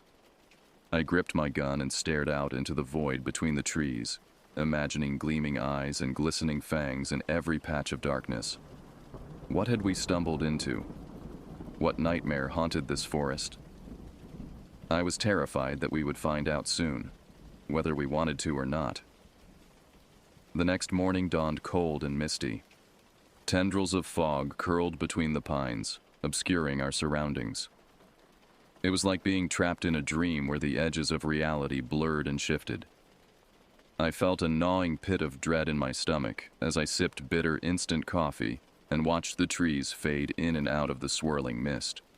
Jake was already poring over maps and satellite photos of the area, trying to pinpoint possible locations of interest based on what we had found so far. "There's an abandoned logging camp about 5 miles east of here," he said, jabbing a finger at a spot on the map. "Might be worth checking out. Could be a place for our mystery monster to hole up." I glanced at the contour lines indicating rough terrain and dense forest between us and the logging camp. 5 miles out here could take all day," I pointed out. Jake shrugged. "You got a better idea?" I didn't, so we packed up camp and headed east into terrain that grew steeper and wilder with every step. The mist clung to us, leaving cold droplets on our skin and gear. The woods were eerily hushed. By noon we were climbing a ridgeline so choked with underbrush it was like fighting our way through a giant briar patch. Thorns caught at our clothes. Concealed roots sent us stumbling. The damp air felt thick in my lungs. We crested the ridge and found ourselves looking down into a small hidden valley. And in the center of that valley, wreathed in wispy fog, were the rotting remains of the abandoned logging camp. A chill that had nothing to do with the mist ran through me at the sight of the decrepit buildings emerging from the forest floor like the excavated bones of some long-dead beast. Jake caught my eye, and I saw my own unease reflected back at me. We picked our way down the hillside and into the camp. A half-dozen buildings huddled in the clearing, an old office, a few bunkhouses, a mess hall, an equipment shed. Their wood siding was dark with rot, roofs sagging, windows long gone. Saplings sprouted through buckled floorboards. The place had an aura of long abandonment and lurking malice. As we approached the old office building, now little more than a tilting shack, a wave of putrid stench hit me like a hammer blow. I gagged and covered my nose and mouth. It smelled like a slaughterhouse dumpster left to rot in the sun. Jake looked equally revolted, but gestured for me to follow him as he climbed the crumbling steps to the front door. The door was gone, leaving a gaping black maw. The smell was overwhelming. I unholstered my gun and clicked on my flashlight before stepping inside behind Jake. The wan beam of my light played over a scene out of an abattoir horror movie. The plank floor was awash in dark, half-dried blood. Viscera dangled from rusted meat hooks embedded in the walls. Bones and tattered flesh were heaped in the corners. I saw a human rib cage, a femur, a jawbone with teeth still attached. Bile surged up my throat. In the center of the room, a symbol had been painted on the floor in blood and offal. A triangle intersected by a twisting line surrounded by strange glyphs. It seemed to writhe in the dancing flashlight beam. "What is this place?" I managed to choke out. "Nothing good," Jake said grimly. A scuffling noise from the deepest shadows made us both spin around, guns raised. Something pale skittered across the far wall. A hand, but bony and elongated, tipped in black claws. Then it was gone, leaving only echoes and the reek of rotten flesh. We backed out of the room, never turning away from the dark corner. And I saw them, eyes glinting in the blackness. Pale, watery eyes set deep in a gaunt, inhuman face. Eyes that held an ancient, ravenous hunger. I opened my mouth to scream, but no sound came out. The flashlight fell from my numb fingers. Then I was running, crashing through the brush, heedless of direction, knowing only that I had to get away from that nightmare face, those hideous, yearning eyes. I ran until my legs gave out and I collapsed in a bed of ferns, sobbing for breath. I had no idea where I was or how to get back to camp. I was utterly lost in this forest that had become a waking nightmare. And I knew it was only a matter of time before the thing in the logging camp came for me. Before I joined the other lost and the damned amid the endless, silent trees. I huddled in the ferns, shaking, as the shadows lengthened across the forest floor. Insects buzzed and chirped in the undergrowth. My stomach cramped with hunger, but I was too afraid to move. I had no food, no water, no supplies except my sidearm. Even my flashlight was gone, dropped somewhere in my mad dash from the logging camp. The gruesome scene inside the abandoned office building replayed itself over and over in my mind. The rotting flesh, the bones, the awful sigils scrawled in blood and offal. And those pale, dead eyes, staring out from the darkness. I couldn't shake the feeling that they had looked into the deepest reaches of my soul, seen all my fears and failings laid bare. As full night fell, I forced myself to my feet, knowing I couldn't stay in one place. I had to find Jake, had to get back to civilization and put as many miles as possible between myself and that accursed logging camp. I picked a direction and started walking, trying to move quietly, despite my growing panic. The night woods came alive around me with rustling and skittering, every noise making me flinch. Shadows took on monstrous forms in the corner of my eye. But when I turned to look, there was only darkness and trees. My mouth was parched, my legs shaking with fatigue. But I pushed myself onward. After stumbling through the undergrowth for what felt like hours, I spotted a flicker of orange light through the trees ahead. My spirits lifted for a moment, thinking I had somehow circled back to our campsite. But as I approached, I saw that the fire was too large, the voices around it unfamiliar. I dropped to a crouch, my heart pounding. I crept closer, using the trees as cover, until I could make out a circle of rough-looking men in military surplus gear sitting around a roaring campfire. They were passing a bottle back and forth, talking in low, angry tones. I strained to hear what they were saying. "Don't care what the boss says, I signed up to hunt monsters, not babysit a bunch of bead-wearing tree huggers." One man growled before taking a swig of liquor. "You saw the photos. There's something out here, something big. Could be a windfall if we bag it," another replied. "Yeah, and how many more hikers gotta disappear before someone connects the dots back to us? I'm telling you, this whole thing stinks." I held my breath, hardly daring to believe what I was hearing. Were these men somehow responsible for the missing campers? My racing thoughts were interrupted by the snap of a twig behind me. I spun around to see the muzzle of an assault rifle inches from my face. "Well, well, what do we have here?" a rough voice said. "Looks like we got ourselves a little lost lamb." I looked up past the gun to see a grizzled, heavily muscled man in camo fatigues glaring down at me. His eyes were cold and hard. "I don't want any trouble," I managed to croak. "I'll just be on my way." The man laughed harshly. "Oh, I'm afraid you found a whole heap of trouble, boy. You're coming with me. The boss is going to want to have a word with you." He grabbed my arm and hauled me to my feet, dragging me into the clearing. The other men stood up, hands going to weapons. "Found this one sneaking around spying on us," my captor announced, shoving me forward. I stumbled and fell to my knees in front of the largest man, a hulking figure with a shaved head and a scar down his cheek. He looked me over with a predatory smile. "Tie him up, boys. Looks like we're going to have us a little chat about minding one's own business." As the men descended on me, binding my wrists and ankles with rough rope, I caught a glimpse of something watching from the tree line. A gaunt, pale figure with long, spidery limbs and eyes that glowed in the firelight. Then a bag was shoved over my head and the world went black.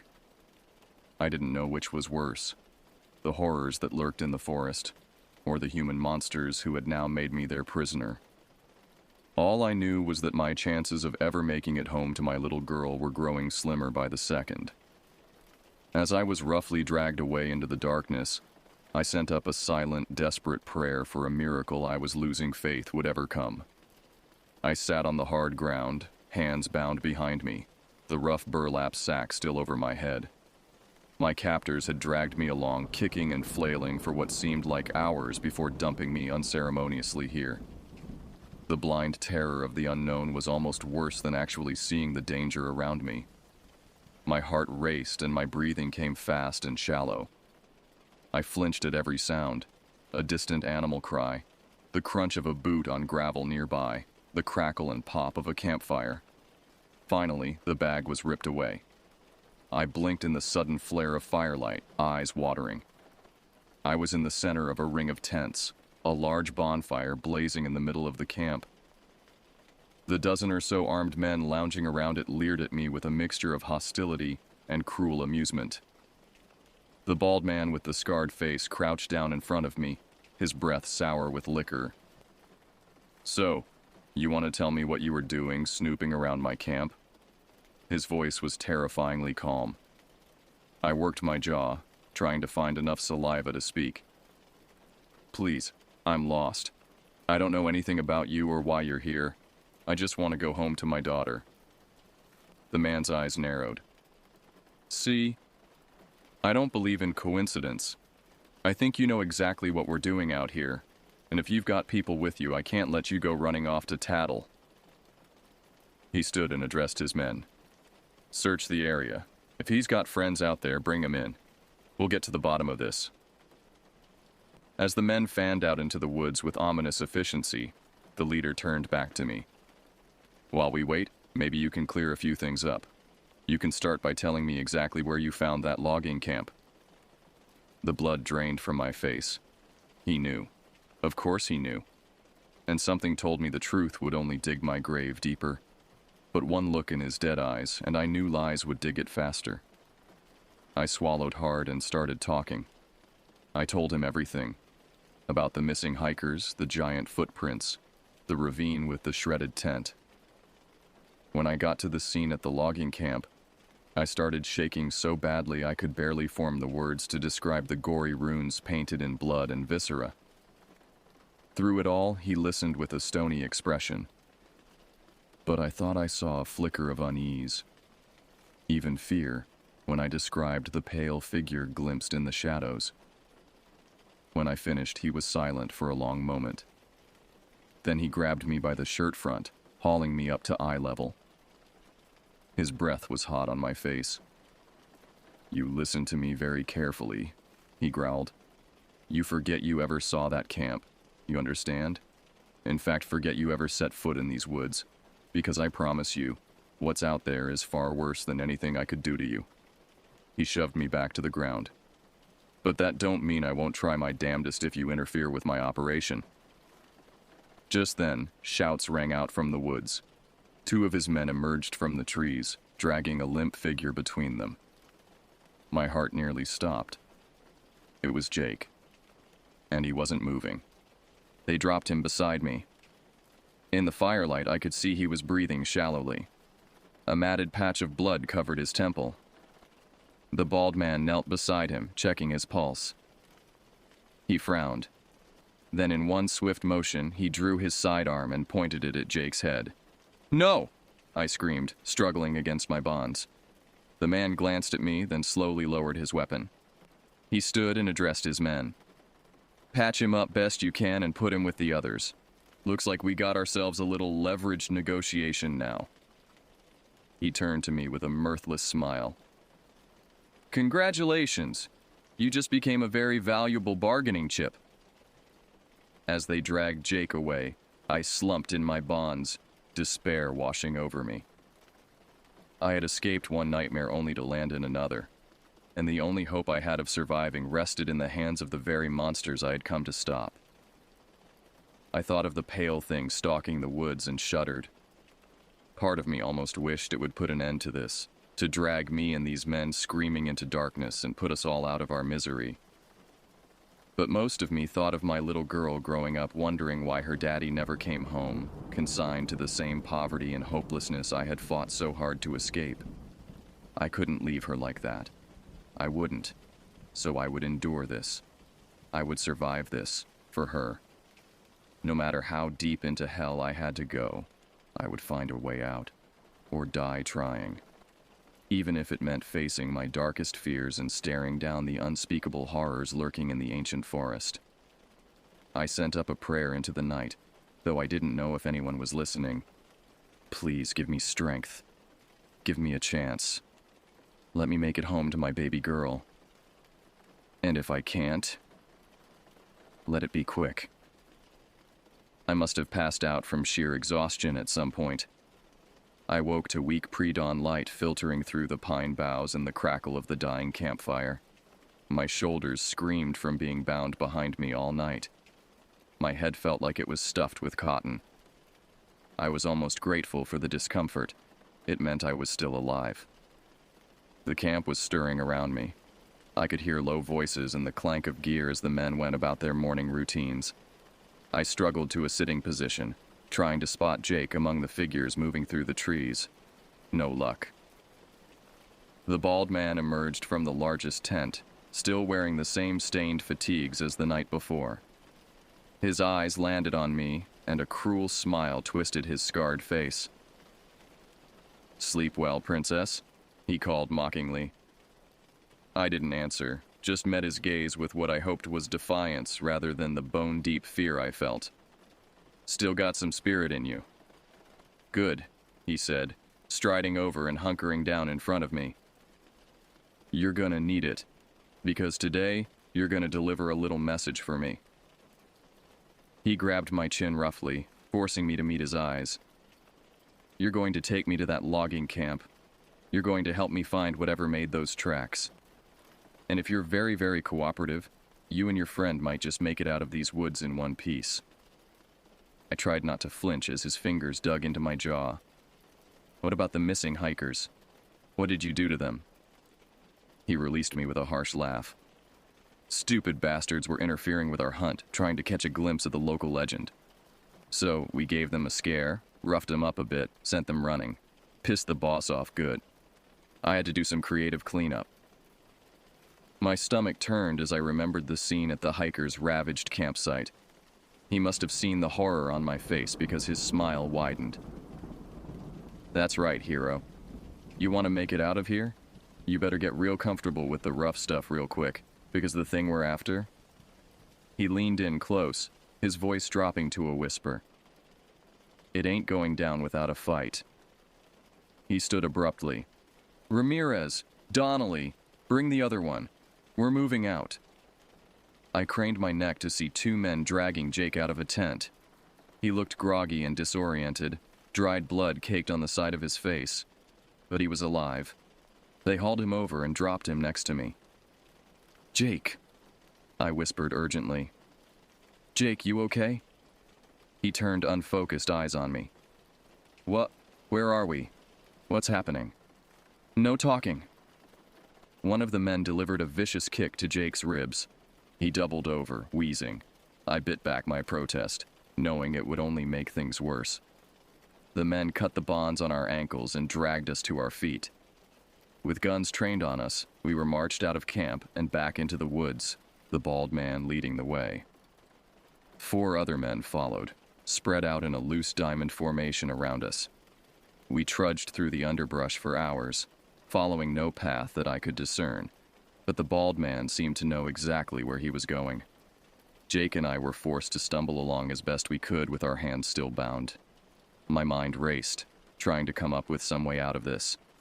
But unarmed, outnumbered, lost in an endless wilderness with God knows what stalking us, I was coming up short on options.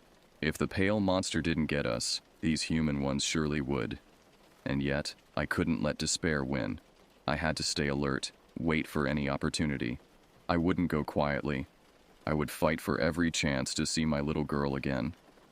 The sun was directly overhead when we stepped into the clearing holding the crumbling logging camp.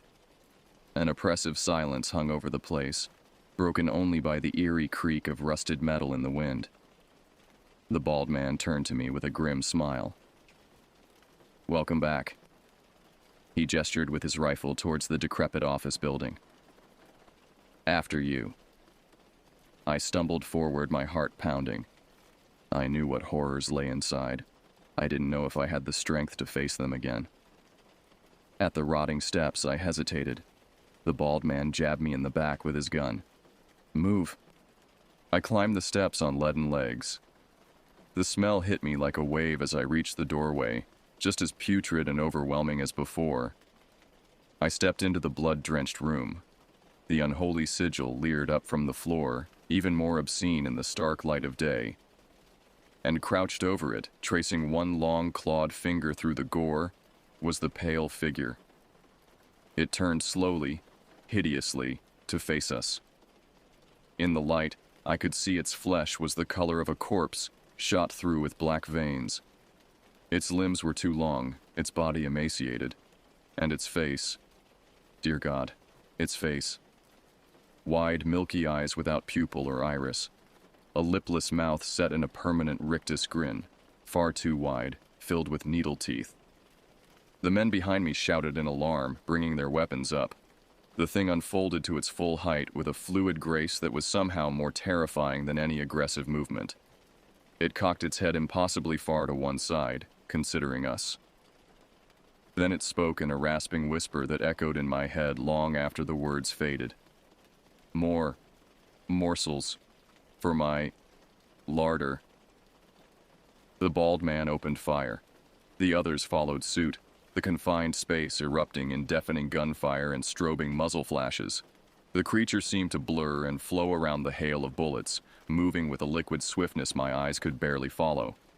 It was among the men in an instant, pale claws flashing, jaws snapping. Screams cut through the gunfire, abruptly silenced.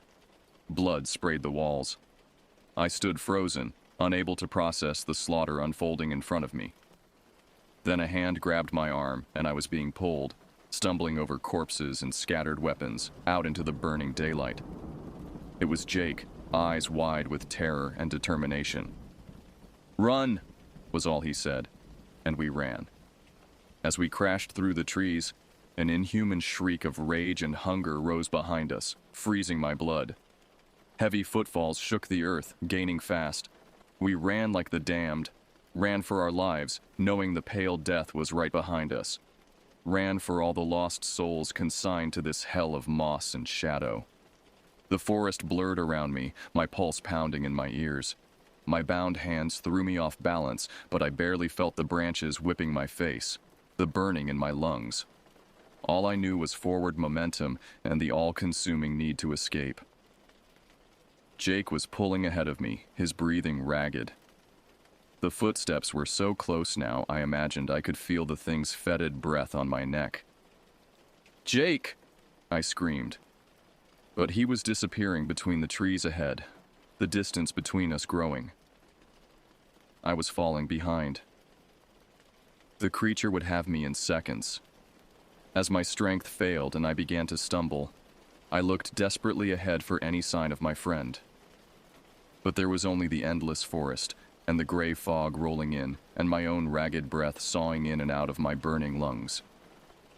Too late, I realized the crashing pursuit behind me had ceased. I spun around, expecting a final, terrifying lunge. But there was nothing.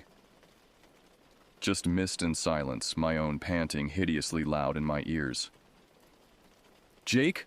I called weakly. My voice fell flat, muffled, swallowed by the trees and the fog. There was no answer. A terrible realization crept over me, more awful than any monster. I was completely and utterly alone. I had no idea which way to go, no idea if Jake had made it or where he might be. The men who knew these woods were dead. I sank to my knees on the forest floor, body shaking, mind reeling. The only thing I could think was that I might never find my way out of these woods, that I might die here, alone, just another meal for the pale thing that haunted this place. Despair crashed over me in a suffocating wave. I thought of my little girl, my sweet Lily, waiting for a father who would never come home. Tears coursed down my cheeks. What was the point in fighting? I was lost, exhausted, at the end of my strength and will. Maybe it would be better, easier, to just let go, to stop running and let the forest have me. I closed my eyes, preparing to surrender to the inevitable. That's when I heard it. A sound cutting through the fog and the hopelessness. Distant at first, then growing louder. A voice. "Mike! Mike!" My eyes snapped open. It couldn't be, but it was. Jake's voice calling my name. "Mike, where are you?" "Here!" I tried to shout, but it came out as a croak. I struggled to my feet. "I'm here, Jake." Crashing footsteps, a figure emerging from the mist. Jake, wild-eyed and breathless, but wonderfully, impossibly alive. He saw me, and his face broke into a relieved grin. He ran to me, pulling me into a crushing embrace. "Thank God," he mumbled. "Thought I lost you." I clung to him, hardly daring to believe he was real. I was sure." He pulled back, gripping my shoulders. "Takes more than an overgrown cannibal smurf to bring us down." A shaky laugh bubbled out of me. "I don't know, he seemed pretty motivated." "Well, so am I. I'm getting us out of here."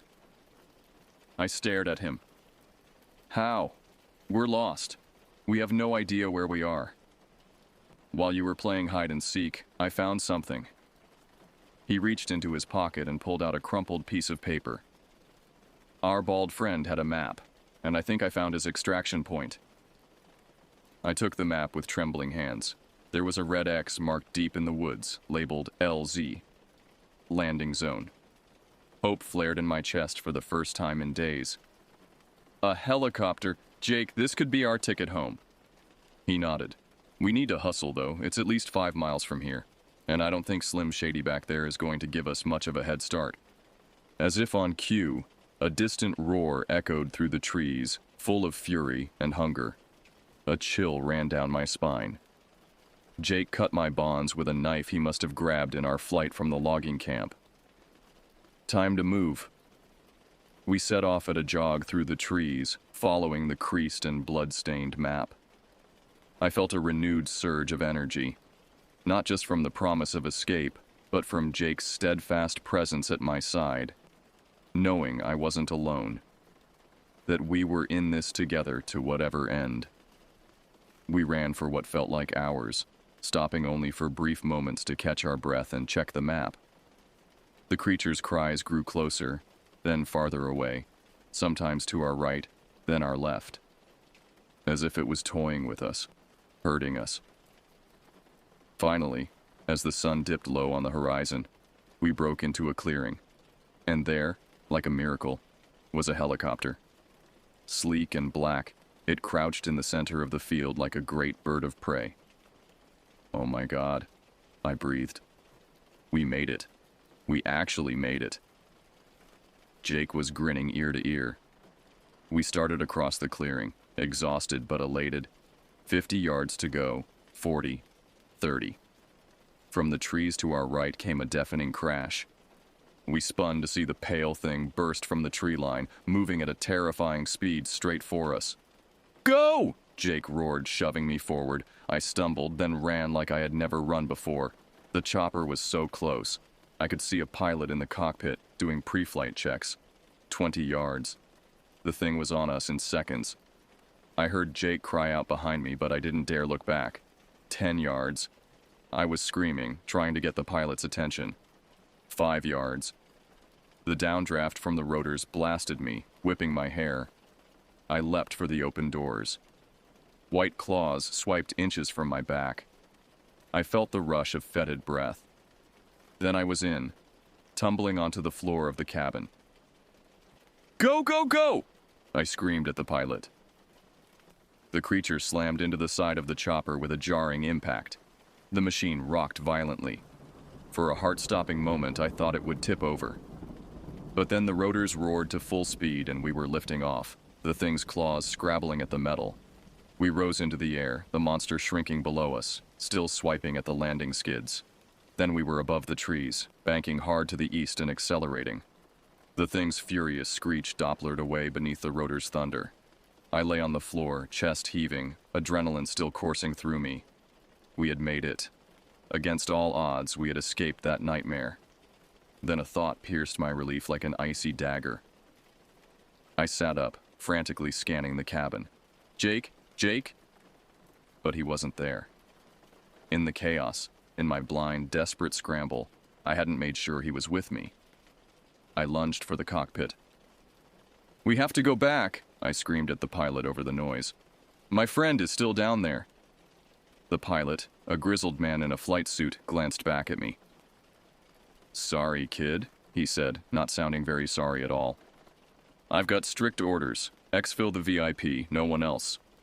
I stared at him, uncomprehending. "VIP? What are you talking about?" A horrible realization was dawning. You knew we were out there, this whole time?" He shrugged. "Above my pay grade. I just fly where they tell me." Rage and disbelief warred in my gut, but I pushed them down. There would be time for answers later. "Please," I begged. "He's my friend. I can't leave him." The pilot hesitated, clearly torn. But after a long moment, he shook his head. "Orders are orders. Brass says no unnecessary risks." He turned back to the controls. "I am sorry." I slumped back, shock and grief crashing over me. I looked out the window at the forest receding below, imagining Jake still down there. Alone. Being hunted by that thing. He had saved my life, time and again. Kept me going when I would have long given up. And I had left him behind to die. Tears flowed down my face as I pressed my forehead to the cold glass. As the chopper carried me away to safety, to home and Lily and the world I knew. But part of me would forever remain in those haunted woods, running beside the friend I failed, chased by pale shadows of guilt and loss. My name is Mike Walters. I am a survivor. But there are some horrors you never escape. They follow you, no matter how far you run. Pale and hungry, waiting in the darkest corners of your mind. I stared out at the shrinking trees until they vanished into the twilight, swallowed by shadow. Just like everything else the forest takes,